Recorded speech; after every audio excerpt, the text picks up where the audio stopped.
perfect. Another company buffoon stomping about in a full suit of armor, all over my finest marble. Shouldn't you be on guard duty?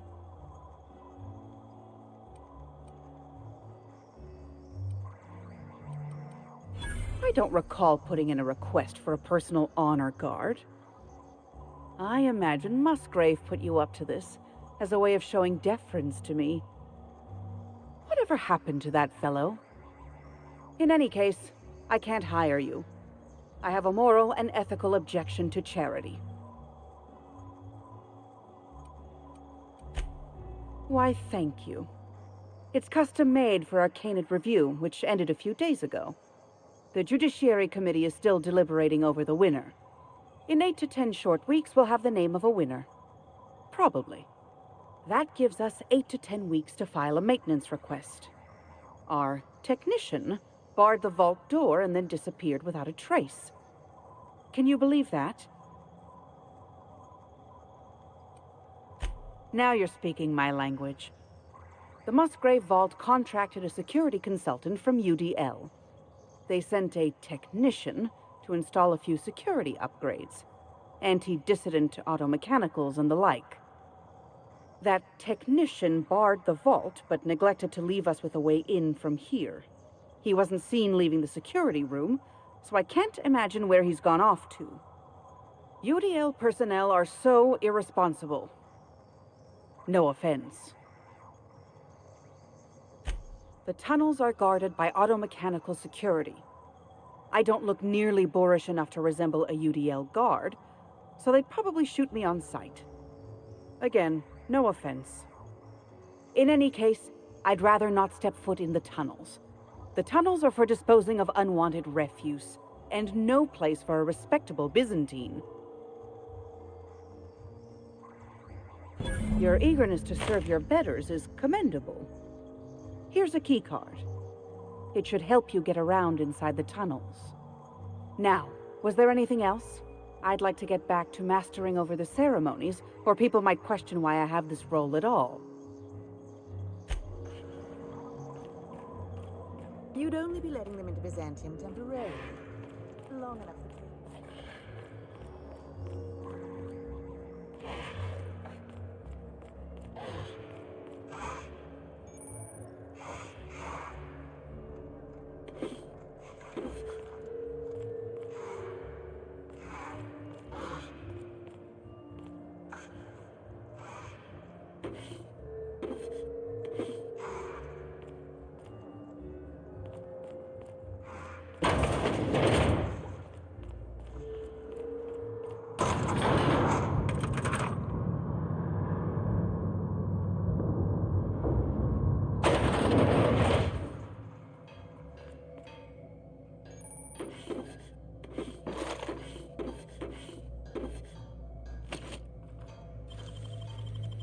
If they didn't want to tempt us, why'd they lock it up?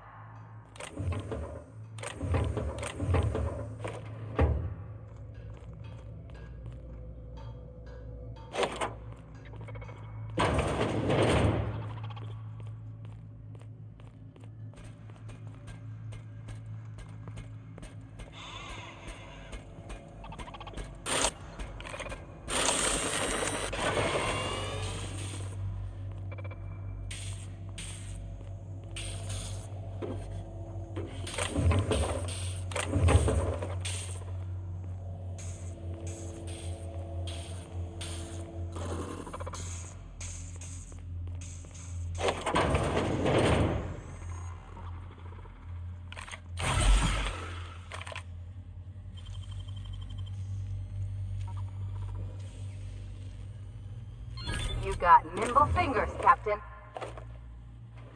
Oh.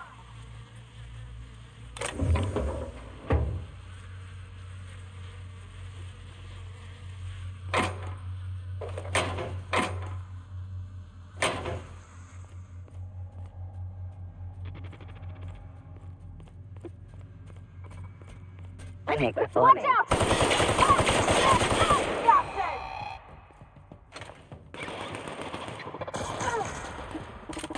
That's the last of us!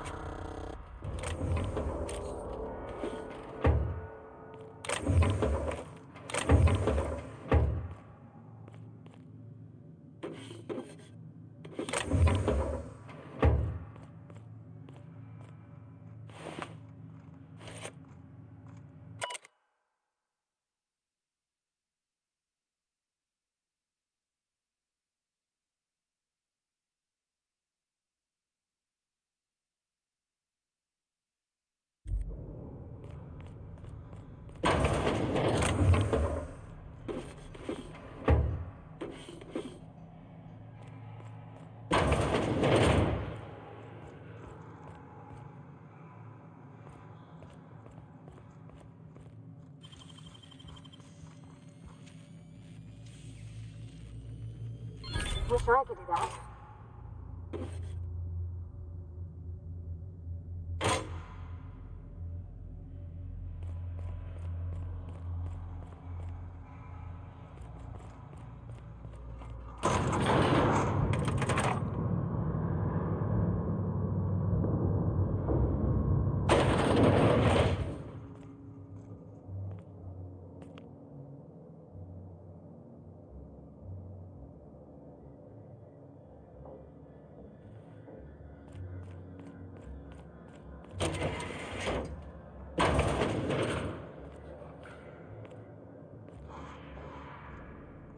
I sure hope these folks don't mind us borrowing this.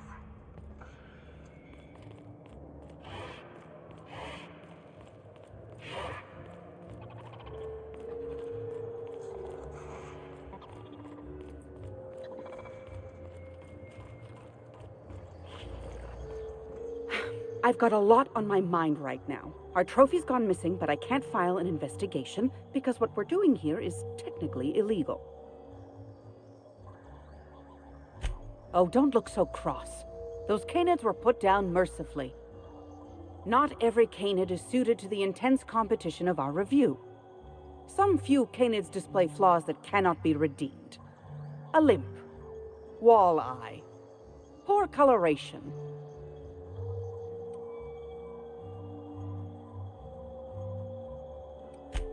Mercifully. Anyway, listen. Nature is red in tooth and claw, and so are we. Competition is practically a law of the universe. I shouldn't have to explain this to you.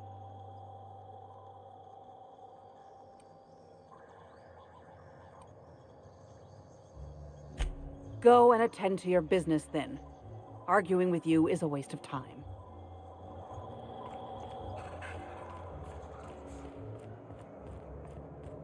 You know, the careers of 9 out of 13 actors end after their debut serial. Enjoy the fame while it lasts. Dead Canids in the service tunnels. Domesticated Canids? Why, that's utterly revolting.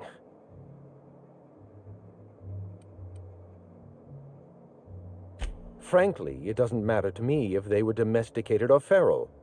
Feral Canids are like the unemployed. Their existence implies the need for a loving master. Every Canid, regardless of their physical attributes, is a companion to their master. To kill a companion is a profound and unforgivable breach of trust. I'm glad I chose not to participate in this loathsome Canid review. I will, however, take their trophy. My trophy! Look at this thing! Have you ever seen a more garish monument to the boredom of the elite? If only Grandfather Mostly were alive today, I would have loved to wave this trophy right in front of his cataracts. I hope you won't take it personally when I say I had my doubts about you. Nothing ever gets done in Byzantium, you see. Competent work is, well, a statistical anomaly. Lifting the emergency lockdown requires overrides from the Chem Lab and Human Inquiry. Access to those facilities requires authorizations from 2 senior-level researchers, Marion Blakesley, Jasper Lowe. They went into hiding after the project collapsed, but I've managed to calculate their last known whereabouts within a reasonable margin of error. I see you're familiar with my technique. I'd love to show you my numbers, but there aren't nearly enough napkins in this room. After the project shut down, I had to keep my mind occupied. I worked on my actuarial tables, calculated the average lifespan of a Spacer's Choice worker, that sort of thing. I realized some of the researchers had to be alive. I ran some numbers, did a little research, and concluded that the two most likely survivors are Marion Blakesley and Jasper Lowe.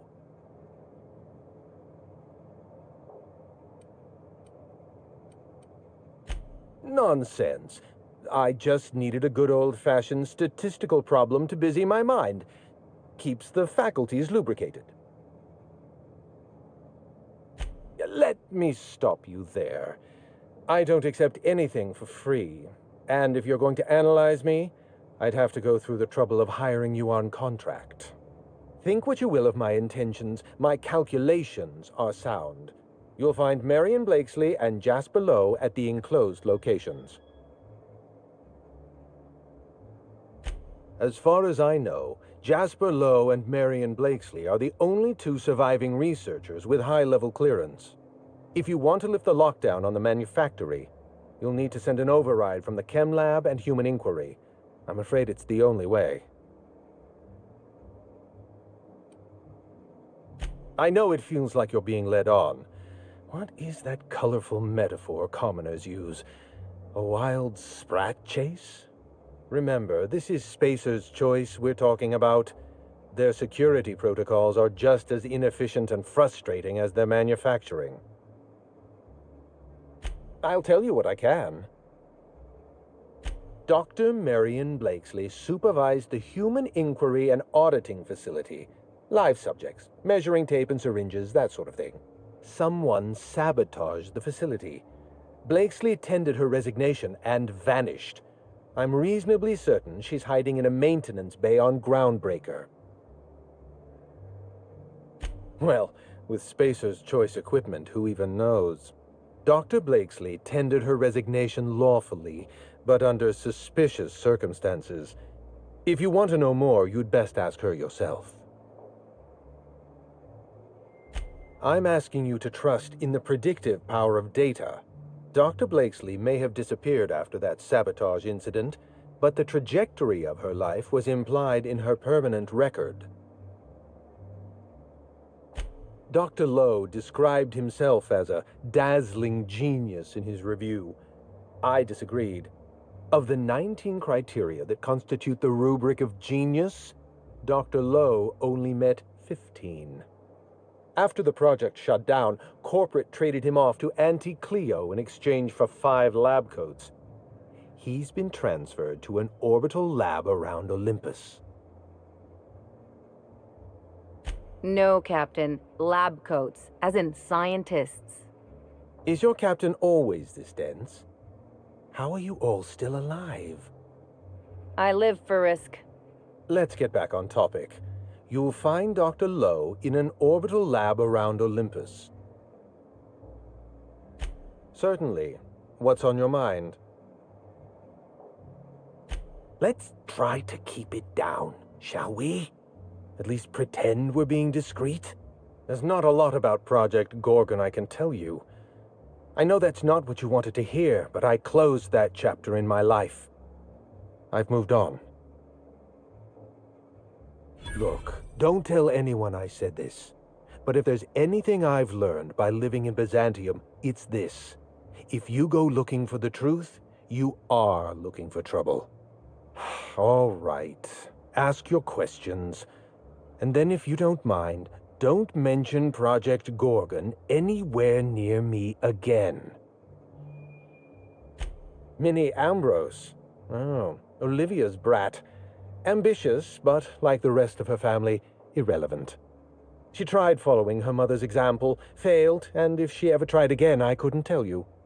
The name Ambrose doesn't mean anything to me anymore, or to anyone halfway respectable. The Ambroses are, how do I put this politely, obsolete. A family's name is only as strong as its enterprise. The Musgraves have Rizzos, and the Schuyler's have Auntie Cleo, and so we show those names the respect they deserve. The Ambrose name was associated with Project Gorgon. The project died, and so the Ambrose name died with it. That's just the way the game is played. Project Gorgon was designed to change the life of every worker on Halcyon. We weren't just building a product, we were trying to build a society. How many workers call Halcyon their home? What do they eat and when? How long do they sleep? How hard do they work? What are their most productive years? When do their organs begin to fail? That's the nature of my work. I study human life in order to determine its value. Jewelers appraise diamonds, and I appraise people.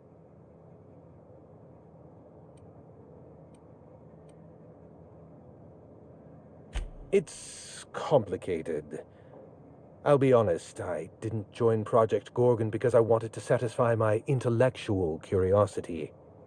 I was courting the daughter of a Spacer's Choice family. We were a mathematically congruent match, you see. I had the proofs all written out and everything.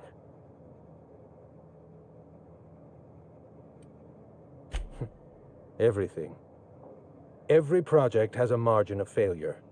We expect setbacks, complications, delays. Project Gorgon experienced a cascade failure. One mistake precipitated another, and another, and another. The labs failed to develop a safe drug. Human Inquiry failed to perform their tests responsibly. An unsafe drug tested on unhealthy subjects by irresponsible supervisors. That's Project Gorgon.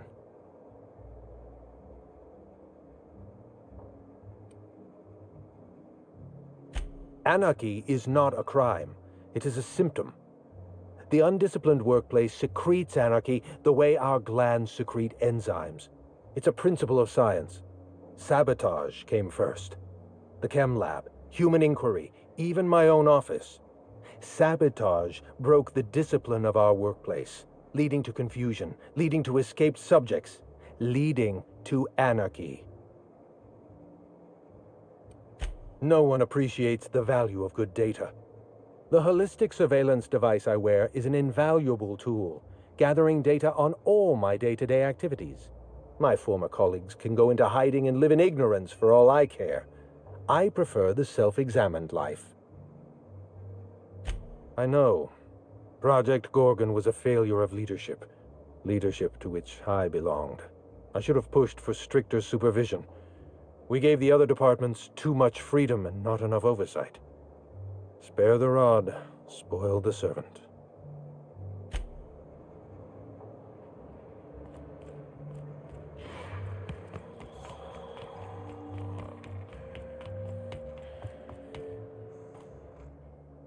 Thank you for participating in our confidentiality agreement. What can I do for you?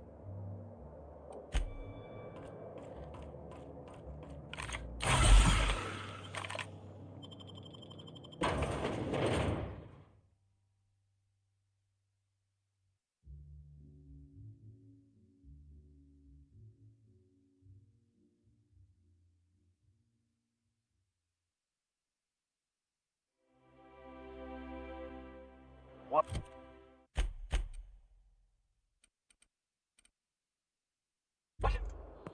Something's not right. Okay, I'm gonna go they have got a the look. drop on us. Wow, not even a scratch! I'll keep it quiet. This one's mine.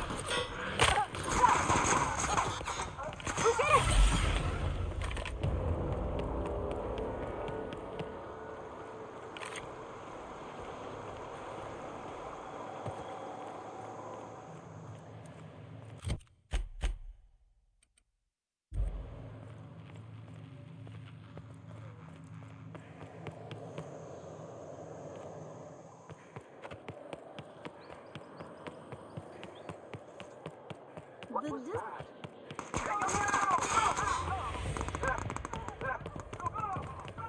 Anti-official lab CP.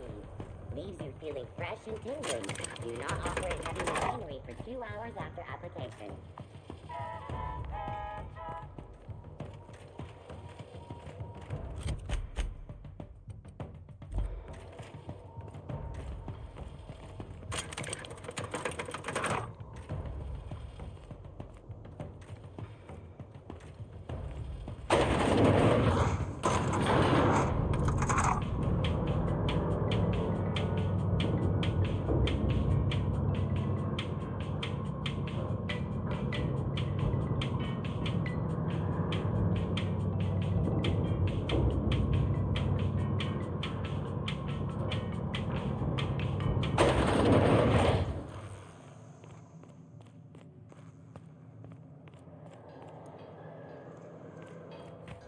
Incoming!